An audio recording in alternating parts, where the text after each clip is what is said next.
शेतकरी बंधू भगिनींनो नमस्कार. कृषी दर्शन कार्यक्रमात मी आपलं मनापासून स्वागत करतो. बंधू भगिनींनो, आपलं जे कार्य आहे ते वातावरणावर अवलंबून आहे आणि वातावरण बदलतच असतं. आणि जर आपण विचार केला, बदलत्या वातावरणात आपलीही तब्येत बरेचदा खराब होते आणि त्याचं कारण म्हणजे आहारातून आपल्याला योग्य अन्नद्रव्य जर मिळाले नाही तर. आता ही चर्चा जर आपण आपल्या पिकांकडे नेली तर त्यांच्याही बाबतीत असंच काहीसं घडतं. आजचा आपला विषय सुद्धा याच अनुषंगाने आहे, पिकांमधील अन्नद्रव्याची कमतरता आणि उपाययोजना. याबद्दल आज आपण चर्चा करणार आहोत तज्ज्ञ डॉक्टर पद्मजा कौसडीकर यांच्यासोबत, ज्या आहेत सहाय्यक प्राध्यापक, मृद विज्ञान विभाग, कृषी महाविद्यालय नागपूर इथून. मॅडम, कृषी दर्शन कार्यक्रमात मी आपलं मनापासून स्वागत करतो. नमस्कार. नमस्कार. एकूणच मॅडम, आजचा जो आपला विषय आहे त्याच्यात एक महत्त्वपूर्ण गोष्ट अशी आहे की पीक पोषण खूप एक महत्त्वपूर्ण विषय आहे. तर त्या संदर्भात आमचा पहिला प्रश्न आपल्याला आहे की पीक पोषण म्हणजे नक्की काय आणि त्याचं महत्त्व आपण काय सांगाल? पीक पोषण म्हणजे अन्नद्रव्यांची जी उपलब्धता आहे त्याच्याविषयी आपण म्हणू. तर या पीक पोषणाशी संपूर्ण जगभरात आजही खूप रिसर्च सुरू आहे आणि हे जे संशोधन सुरू आहे तर या संशोधनांती आपल्याला असं माहिती झालेलं आहे की पिकाला काही अन्नद्रव्ये खूप आवश्यक असतात आणि समजा हे जर अन्नद्रव्ये पिकाला प्रॉपर प्रमाणात, आवश्यक प्रमाणात जर मिळाले नाही तर त्या पिकाची वाढ खुंटू शकते किंवा त्याला कुठल्या प्रकारचा एक आजार संभवू शकतो किंवा त्याची रोगप्रतिकार शक्ती जी आहे त्या पिकाची ती कमी होऊ शकते आणि याचाच परिणाम त्या पिकाचा जो वाढ आहे, वाढ खुंटल्यामुळे त्याच्या उत्पादनामध्ये सुद्धा घट होते आणि उत्पादनाची जी गुणवत्ता आहे त्या गुणवत्तेमध्ये सुद्धा घट होते. तर त्यामुळे आपल्याला या अन्नद्रव्यांकडे लक्ष देण्याची फार गरज आहे. ही जी अन्नद्रव्ये आहेत तर या अन्नद्रव्यांना आपण आवश्यक अन्नद्रव्ये अशी म्हणतो, कारण ती पिकाला फार आवश्यक आहे आणि त्याच्यामुळे पिकाला वेगवेगळे आजार किंवा काही कमतरतेमुळे त्यांच्यामध्ये एक अवगुण येऊ शकतो. तर पिकाला जवळपास 18 अन्नद्रव्ये ही महत्त्वाची आहेत. याच्यामध्ये कर्ब आहे, त्याच्यानंतर जलवायू आहे, प्राणवायू आहे, नत्र आहे, त्याच्यानंतर स्फुरद, पालाश, चुना, गंधक आणि मॅग्नेशियम हे जे घटक आहेत तर हे अतिशय आवश्यक आहेत. याचप्रमाणे जस्त आहे, त्याच्यानंतर लोह आहे, मंगल, तांबे, बोरॉन आणि मॉलिब्डेनम हे सुद्धा तितकेच आवश्यक आहेत. तर या जे अन्नद्रव्ये आहेत तर या अन्नद्रव्यांना आपण विभाजित करतो प्रायमरी अन्नद्रव्य किंवा मुख्य अन्नद्रव्य, दुय्यम अन्नद्रव्य किंवा सूक्ष्म अन्नद्रव्य किंवा मायक्रोन्यूट्रिएंट्स. तर यांच्या आवश्यकतेनुसार ही अन्नद्रव्ये कमी अधिक प्रमाणात लागतात. शक्यतोवर कर्ब किंवा जलवायू किंवा प्राणवायू यांची कमतरता तर पिकाला भासत नाही, कारण जमीन, पाणी आणि हवा यातून हे पिकाला उपलब्ध होत असतात.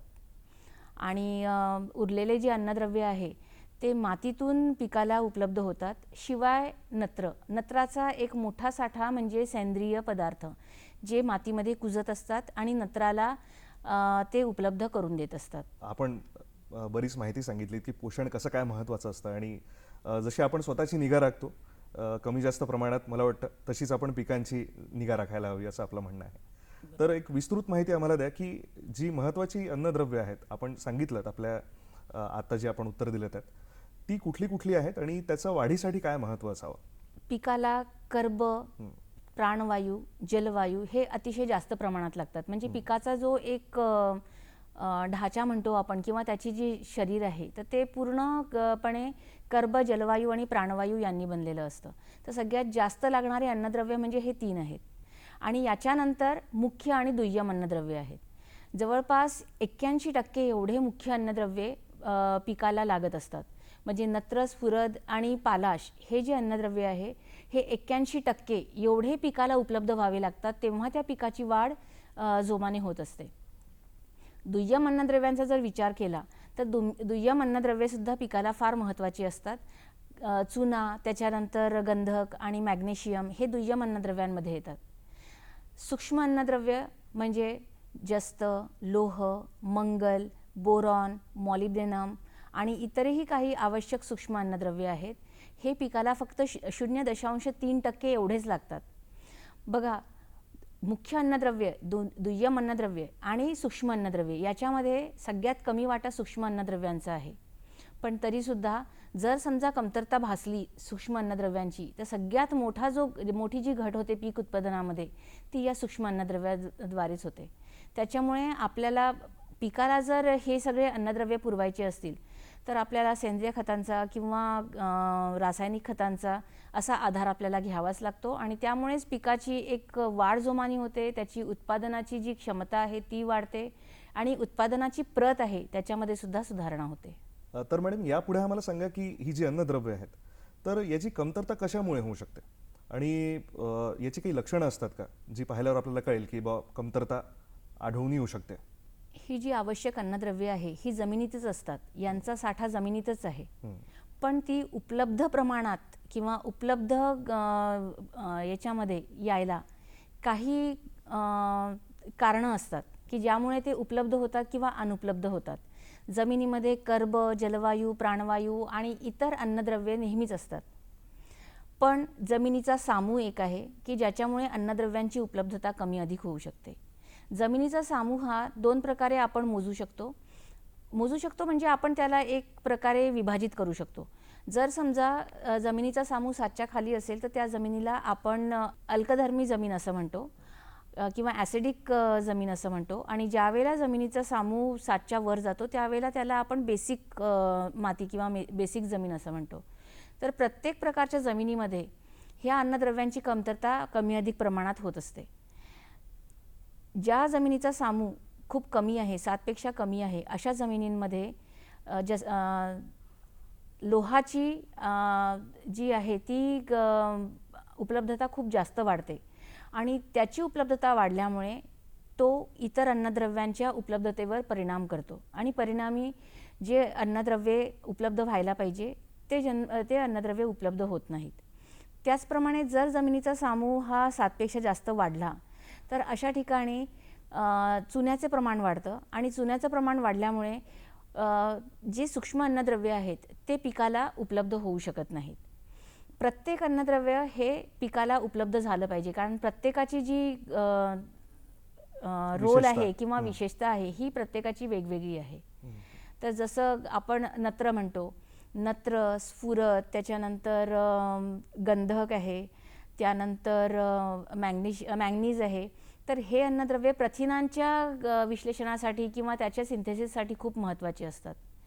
सगळे सूक्ष्म अन्नद्रव्ये पिकाच्या फुलधारणेपासून तर फळधारणा आणि फळपरिपक्व होणे याच्यामध्ये फार महत्त्वाचा वाटा असतो यांचा आणि त्यामुळे जर सूक्ष्म अन्नद्रव्यांची कमतरता जाणवली तर पिकामध्ये फुलधारणा होत नाही किंवा मग त्याच्यामध्ये जे बीजांड वगैरे असतात ते त्यांची वाढ होत नाही, परिणामी फळामध्ये त्याचं रूपांतर होत नाही आणि त्याच्यामुळे उत्पादनात घट होत असते. अन्नद्रव्य कुठलेही असो, प्रत्येक अन्नद्रव्याची एक विशेषता असते आणि त्याप्रमाणे आपली वाढ होते त्याची.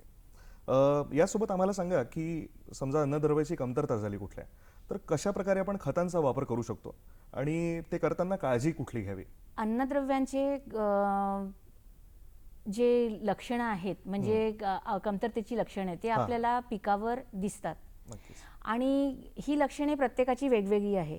सूक्ष्म अन्नद्रव्ये आहेत तर यांची लक्षणे तुम्हाला नवीन पालवीवर दिसतील आणि जे दुय्यम किंवा मुख्य अन्नद्रव्ये आहेत तर यांची जे लक्षणे आहेत कमतरतेची ही तुम्हाला जुन्या पानांवर दिसेल. तर त्यानुसार आपण यांची ओळख करू शकतो की कुठले अन्नद्रव्य पिकामध्ये कमी जास्त प्रमाणात आहे. दुसरी गोष्ट महत्त्वाची अशी आहे की जमिनीमध्ये हे अन्नद्रव्य किती प्रमाणात उपलब्ध आहे हे आपल्याला माहिती करून घेणे खूप महत्त्वाचे आहे. त्याकरिता शेतकरी बांधवांना विनंती असेल की त्यांनी 2 किंवा 3 वर्षातून एकदा तरी आपल्या मातीचे पृथक्करण करून घ्यावे. मातीचे पृथक्करण करून घेतल्यावर आपल्याला एक कल्पना येते, एक माहिती मिळते की जमिनीमध्ये कुठलं अन्नद्रव्य किती प्रमाणामध्ये उपलब्ध आहे आणि त्यानुसार आपण खताचे व्यवस्थापन करू शकतो. सूक्ष्म अन्नद्रव्ये जी आहेत, सूक्ष्म अन्नद्रव्ये मातीमध्ये दिल्यानंतर त्यांची उपलब्धता कमी होत असते बऱ्याचदा, कारण बऱ्याचशा गोष्टी आहेत जमिनीच्या गुणधर्मानुसार ही जी उपलब्धता आहे ही कमी जास्त होत असते आणि त्यामुळे त्यांची जी व्यवस्थापन आहे तर त्यांचे व्यवस्थापन आपल्याला काहीशा वेगळ्या प्रकारे करावे लागते. ज्याप्रमाणे आपण दुय्यम किंवा मुख्य अन्नद्रव्ये आहेत ते मातीतून दिले आणि ते मातीतून त्याला उपलब्ध होतात, हे ठीक आहे. पण सूक्ष्म अन्नद्रव्ये पुरवण्यासाठी आपण पूर्णतः मातीवर अवलंबून राहू शकत नाही. त्यासाठी आपल्याला एक वेगळ्या प्रकारे त्यांचे व्यवस्थापन करावे लागते. मातीतूनच नाही तर फवारणीद्वारे आपण पिकाला ते अन्नद्रव्य पुरवू शकतो अर्थातच. आणि आता हे अन्नद्रव्य द्यायचे कसे, तर ज्या अन्नद्रव्याची कमतरता आहे आपल्याला तेच अन्नद्रव्य द्यावे लागेल. कारण आपल्याजवळ जर मातीचा पृथक्करणाचा अहवाल असेल तर त्या पृथक्करण अहवालावरून एकतर आपल्याला माहिती मिळते की कुठलं अन्नद्रव्य कमी जास्त आहे आणि त्याचंच आपण व्यवस्थापन करू शकतो. नत्राची कमतरता असल्यानंतर आपल्याला नत्राचीच उपलब्धता पिकाला करून द्यावी लागेल. नत्राची उपलब्धता कमी आहे आणि त्या ठिकाणी जर आपण स्फुरदाची किंवा इतर सूक्ष्म अन्नद्रव्यांची जर आपण तिथे उपलब्धता वाढवून दिली तर ते नत्र उपलब्ध करून देणार नाही. उलट नत्राची उपलब्धता कमी होईल आणि पिकाची वाढसुद्धा खुंटेल. त्यामुळे जे कुठले अन्नद्रव्य कमी आहे तर ते अन्नद्रव्य आपल्याला पिकाला पुरवावे लागतात. आज बाजारामध्ये विविध प्रकारचे रासायनिक खते उपलब्ध आहेत आणि ही सगळी रासायनिक खते विद्राव्य रूपामध्ये किंवा अविद्राव्य रूपामध्ये सुद्धा उपलब्ध आहेत. तर जे आज नवीन सिंचनाचे प्रकार आहेत तर त्या सिंचनाच्या प्रकारातून जर आपण हे खते पिकाला पुरवले तर अर्थातच त्याची उपलब्धता वाढते त्या अन्नद्रव्याची, सोबतच खताची सुद्धा बचत होते. त्याप्रमाणेच ही जर खतं सांगायची राहिली तर युरिया आहे, त्याच्यानंतर अमोनियम फॉस्फेट आहे, अमोनियम सल्फेट आहे, सिंगल सुपर फॉस्फेट आहे, म्युरेट ऑफ पोटॅश आहे, ही सगळे अन्नद्रव्य उपलब्ध करून देणारी खते आहे. तर शेतकरी बांधवांना विनंती राहील की पिकाला जो शिफारसीत खत मात्रा आहे तर त्या खत मात्रेमध्येच हे जी खतं आहेत हे पिकाला पुरवण्यात यावी. या खतांचा जर असमतोल झाला तरीसुद्धा ही खते किंवा हे अन्नद्रव्ये पिकाला उपलब्ध होत नाहीत. म्हणजे माती परीक्षण आणि पृथक्करण जे आपण म्हणालात त्यासोबत त्याचा पुरवठा अन्नद्रव्याचा हा महत्त्वाचा आहे. नक्कीच आपण ही चर्चा अशीच पुढे ठेवू. तूर्त वेळ झाली एका छोट्याशा विश्रांतीची.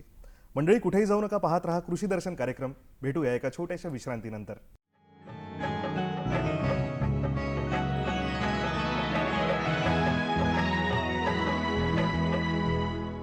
मंडळी, कृषी दर्शन कार्यक्रमात आपलं पुन्हा एकदा मी स्वागत करतो. पिकांमधील अन्नद्रव्याची कमतरता यावर आपली चर्चा सुरू आहे. तर मॅडम, ब्रेकला जाण्यापूर्वी आपण पीक पोषण इथपासून तर खतांपर्यंत सगळी इत्थंभूत माहिती आपण देत आहात. तर सूक्ष्म अन्नद्रव्यांबद्दल आपण बरेचदा बोललात, तर त्याचं व्यवस्थापन कसं काय करावं याबद्दल सांगा. सूक्ष्म अन्नद्रव्ये सूक्ष्म का म्हणतात तर ते खूप कमी प्रमाणात पिकाला लागत असतात. जसं की मी सांगितलं तुम्हाला 0.3% एवढीच पिकाची आवश्यकता आहे, म्हणजे एवढेच त्याला ते सूक्ष्म अन्नद्रव्ये लागतात. जस्त आहे, त्याच्यानंतर मंगल आहे, त्यानंतर लोह आहे, तांबे आहे, बोरॉन आहे, मॉलिब्डेनम आहे, यांना आपण सूक्ष्म अन्नद्रव्ये असे म्हणतो. आणि जी खते ही अन्नद्रव्ये जमिनीला उपलब्ध करून देतात त्या खतांना आपण सूक्ष्म अन्नद्रव्ये खते म्हणतो. ही अन्नद्रव्ये जर आपण पिकाला दिली तर पिकाची फळधारणा होऊ शकते, फुलधारणा बरोबर होते आणि उत्पादनामध्ये वाढ होते. ही जी सूक्ष्म अन्नद्रव्ये आहे हे विकरांमध्ये फार महत्त्वाची आहेत, म्हणजे विकरांचा एक भाग आहे आणि त्यामुळे विकरांना चालना देण्याचे काम ही अन्नद्रव्ये करत असतात. जेवढे आपण हे अन्नद्रव्ये बरोबर आवश्यकतेनुसार पिकाला जर आपण दिले तर पिकाच्या जी उत्पादन आहे किंवा उत्पादनाची जी प्रत आहे ती वाढवण्यामध्ये फार महत्त्वाचे योगदान ही सूक्ष्म अन्नद्रव्ये खते करतात. पिकाच्या वाढीनुसार आपण ही सूक्ष्म अन्नद्रव्ये खते देऊ शकतो.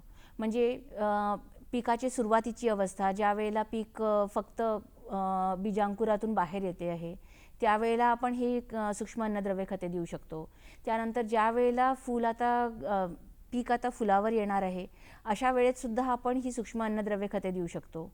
त्यानंतर फुलाचं फळामध्ये ज्या वेळेला रूपांतर होतं त्यावेळेला ही सूक्ष्म अन्नद्रव्य खते फारच महत्त्वाची असतात. आणि अशा वेळेला जर आपण ही सूक्ष्म अन्नद्रव्य खते दिली तर फळाचा आकार वाढू शकतो किंवा दाण्यांचा आकार वाढू शकतो आपल्या तृणधान्य पिकांमध्ये आणि उत्पादनामध्ये प्रचंड वाढ होऊ शकते. आता मॅडम खतांचा विषय सुरूच आहे, तर आमच्या शेतकरी बंधू भगिनींना संक्षिप्त माहिती द्या की खतांचे प्रकार कोणते आणि पिकांवर त्यांचा कशा पद्धतीने परिणाम होतो.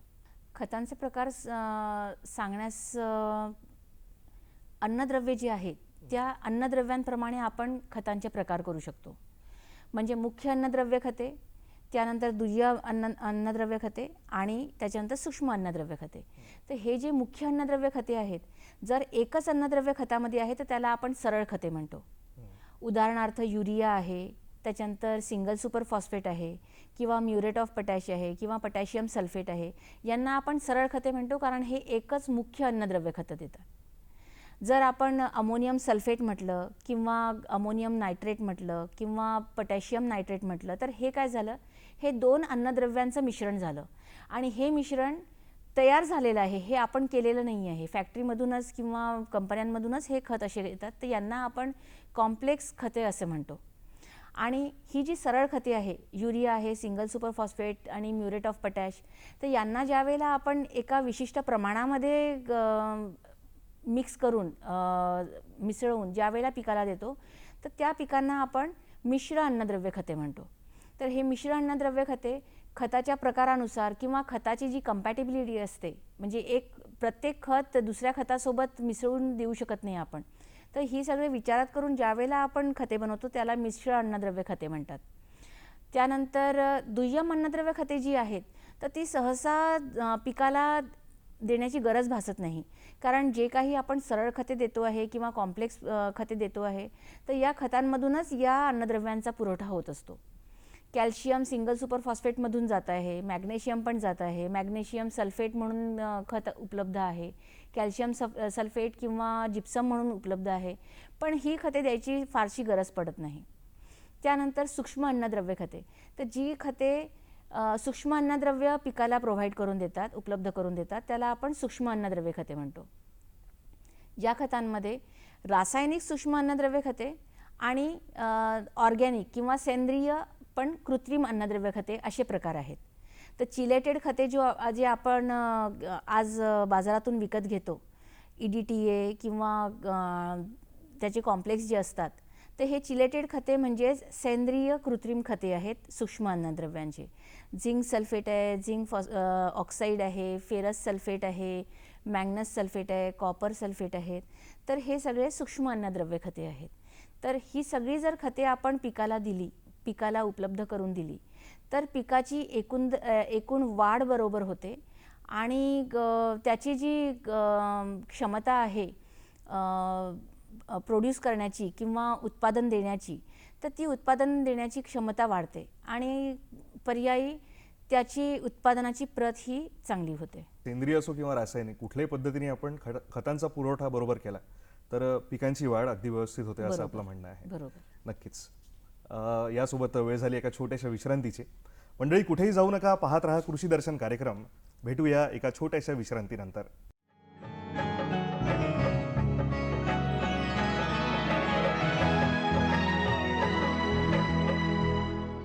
मंडळी कृषी दर्शन कार्यक्रमात आपलं पुन्हा एकदा स्वागत. मॅडम, आपण स्वतः कृषी महाविद्यालय नागपूर इथे कार्यरत आहात, तर त्या संदर्भात एक प्रश्न आपल्याला विचारतो की कृषी महाविद्यालय नागपूर मार्फत शेतकऱ्यांसाठी विद्राव्य खतांची उपलब्धता आहे का?